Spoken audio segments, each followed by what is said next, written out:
Hi there, and welcome to the last topic that we're going to have in Chapter 3 before your test next week. This is one of the more complicated topics, so we're going to spread it out over all 3 lessons for this week. So this is all from Chapter 3, Section 10, and you'll notice that the problem sets are really small, and that's just because these are the type of problems that take a bit longer. So get yourself ready for notes, and we're going to get started talking about related rates. Now, related rates, if we remember things about rates, right, that's something like miles per hour, gallons per minute. Related rates are going to be something over time, if you remember from previous classes. So what that means in terms of your derivatives is if you look at this example here, the denominator is dt, so it's the difference of something in respects to time. So this is all that related rates means, is that we're going to have t as our variable, even if our equations don't have it in them. So this is going to be a lot of implicit differentiation because the variables will not match. However, you can use it the exact same way that we've done in the past. So if y equals x squared minus 2x plus 1 and dx dt equals 2, find dy dt when x equals 1. So again, we see it's a related rates problem because we have a dt. So we will take the derivative in terms of t of the function y on this side, and then d dt x squared minus 2x plus 1. Now, again, you're going to be using implicit differentiation. So you take the derivative of the variable, but then you add in the either dy dt for the y variables or the dx dt for the x variables. So looking at this first example, the derivative of y would just be 1 using the power rule, dy dt. Now the derivative of x squared would be 2x dx dt, since it's the different variable.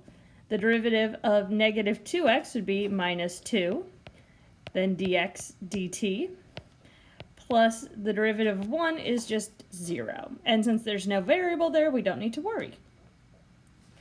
Now, this is our derivative equation, our differential equation, and we can just plug in the numbers that we know here, because we're going to find dy dt. This is our goal. This is what we want here.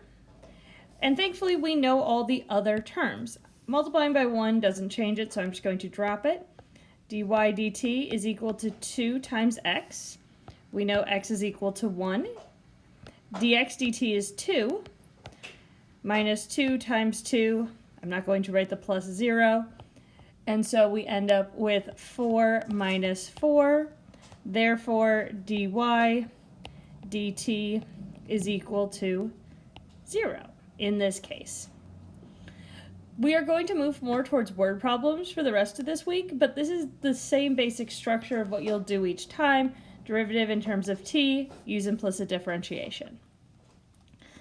Now here in number 2, a particle moves along the curve root x here. So it's going up and over like we see my cursor doing right there. As it reaches the point 4, 2, the y-coordinate is increasing at a rate of 4 centimeters per second. At what speed is the x-coordinate increasing?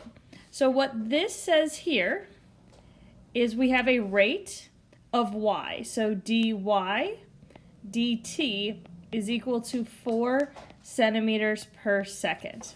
That's what this means. And this point here tells us that x is equal to 4 and y is equal to 2.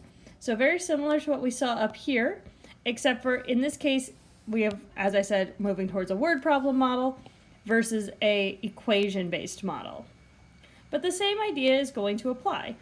What we want, at what speed is the y-coordinate increasing?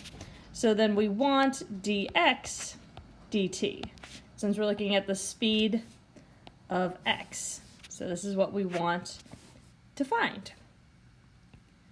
We'll do the same thing that we did before. We've got our equation y equals root x. You'll then do d dt, just like we did. Using implicit differentiation, we once again ended up with 1 times dy dt. The derivative of root x, remember we can write this as x to the 1/2. And then we can use the power rule, bring this forward and subtract. So we end up with 1/2 x to the negative 1/2. And because it is implicit differentiation, because it's dt, multiply that by dx dt. Now remember, this is what we want from reading our problem. So the rest we can plug in. We know that dy dt is 4, 1/2, and then I would put this as 1 over root x, which is 4, dx dt. From there, nice solving problem. 4 is equal to 1/2 times 1/2 dx dt. Multiply both sides by 4, cancels out the fraction, and we end up with 16 is equal to dx dt. Now we have to use the context of this problem to tell us our units. It is a word problem, but we do have units.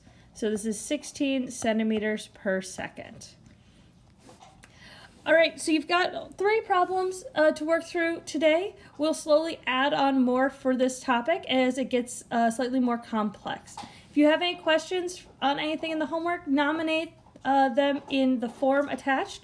Feel free to set up a Zoom call, send me an email, or leave it in the comments.